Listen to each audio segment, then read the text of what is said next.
ఉదయం లేవగానే మనం ఏం చేయాలి అసలు అని అంటే హడావుడిగా లేవటం, హడావుడిగా చేయటం.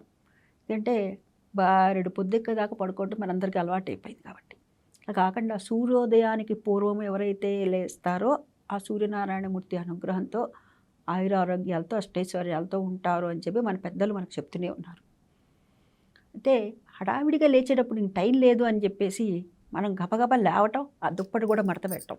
కానీ మొట్టమొదటిగా చేయవలసింది ఆ మంచం మీదే కూర్చొని కరాగ్రే వసతే లక్ష్మి కరమధ్యే సరస్వతి కరమూలే తు స్థితా గౌరీ అని చెప్పి ఆ ముగ్గురమ్మల్ని కూడా చూసుకోగలిగితే ఆ ముగ్గురమ్మల యొక్క అనుగ్రహం మనకి రోజంతా ఉంటుంది.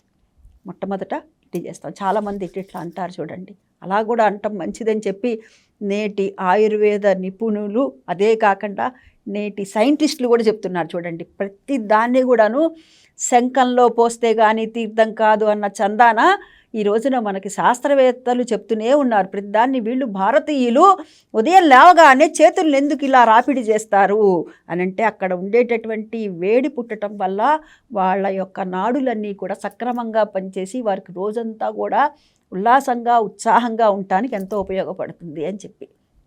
అదేవిధంగా ఈ ముగ్గురమ్మల్ని కనుక ఎవరైతే తలుచుకుంటారో వారికి రోజంతా కూడా సుఖశాంతులు ఉంటాయి. ఇక తర్వాత ఏం చేయాలి? ఆ విప్పు కప్పుకున్నటువంటి ఆ దుప్పటి ఏదైతే ఉందో ఆ దుప్పటిని తీసేసి ఇసిరి పడేస్తుంటారు చాలామంది. అది మొట్టమొదటగా పొద్దున్నే లేవగానే మొట్టమొదట చేయవలసినటువంటి పని అదేనండి. ఆ దుప్పటి, మనం కప్పుకున్న దుప్పటి ఏదైతే ఉందో దాన్ని చక్కగా మడత పెట్టాలి. అందుకనే చిన్నప్పటి నుంచి కూడాను ఆ దుప్పటి మడత పెట్టడం అనేటటువంటిది చిన్న వయసు పిల్లల దగ్గర నుంచి నేర్పించాలి. పిల్లలకి రాదు అనే మాట అనకూడదండి. మరీ చిన్న పిల్లల గురించి నేను చెప్పట్లేదు.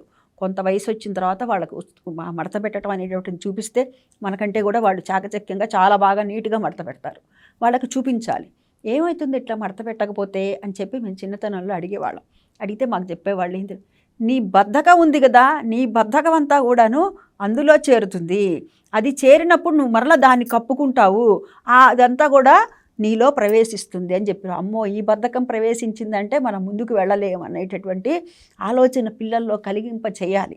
ఎప్పుడైతే అలా కలుగుతుందో అప్పుడు వారు వెంటనే దాన్ని మడత పెడతారనమాట. పిల్లలే కాదు, పెద్దలే కాదు, అంటే చిన్నతనం నుంచి కూడా మనం నేర్పించాలి ఇలాంటి అలవాట్లని. తర్వాత చక్కగా భూమాతకి నమస్కారం చేసుకోవాలి. అమ్మా తల్లి, అమ్మ భూమాత, గత్యంతరం లేక నా కాళ్ళని నీ మీద మోపుతున్నానమ్మా, నన్ను క్షమించమ్మా అని చెప్పి భూమాతకి నమస్కారం చేసుకోవాలి.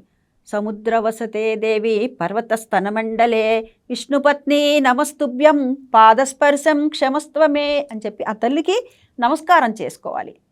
గత్యంతరం లేక నా కాళ్ళని నీ మీద మోపుతున్నానమ్మా, అమ్మవి కదా, నువ్వు పెద్ద మనసుతో అర్థం చేసుకుంటావు అని చెప్పి 3 సార్లు కళ్ళకద్దుకోవాలి చక్కగా. తర్వాత చూడండి, భూమాతకి చేసేటటువంటి మనకి ఇల్లు కట్టుకుంటున్నప్పుడు కూడాను, గృహప్రవేశాలప్పుడు కూడాను శంకుస్థాపన అనేటటువంటిది చేస్తారు. దానికి భూమి పూజ చేస్తారు. అంటే భూమాతని అక్కడ గొడ్డలతో కొడతారు కదా, అందుకు కాని అక్కడ శంకుస్థాపన అనేటటువంటిది కూడా చేయటం, భూమాతని మనం గౌరవించటం, ఇది చేయాలి. తర్వాత మనం ఒక్కసారి బయటికి వచ్చి ఆకాశం వంక చూసి ప్రకృతి మాతకి, విశ్వానికి నమస్కారం చేసుకోవాలి. ఎందుకని అనంటే విష్ణు భగవానుడు ఏం చెప్పాడు? విశ్వం విష్ణుర్వషత్కారో భూత భవ్య భవత్ ప్రభు అని చెప్పడం అంటే ఏమిటి? విశ్వమే నేను, నేనే విశ్వము అని చెప్పి విష్ణుమూర్తి చెప్పారు. అదేవిధంగా అమ్మవారు ఏం చెప్పింది? ప్రకృతిం వికృతిం విద్యాం సర్వభూతహితప్రదాం కదా. అంటే ప్రకృతి మొట్టమొదట మనం లక్ష్మీ అష్టోత్తరంలో కూడా చూడండి, ఓం ప్రకృతే నమః వికృతే నమః అని చెప్పుకుంటాం కదా. మొట్టమొదట ప్రకృతిని నేనే అని చెప్పారు అమ్మవారు.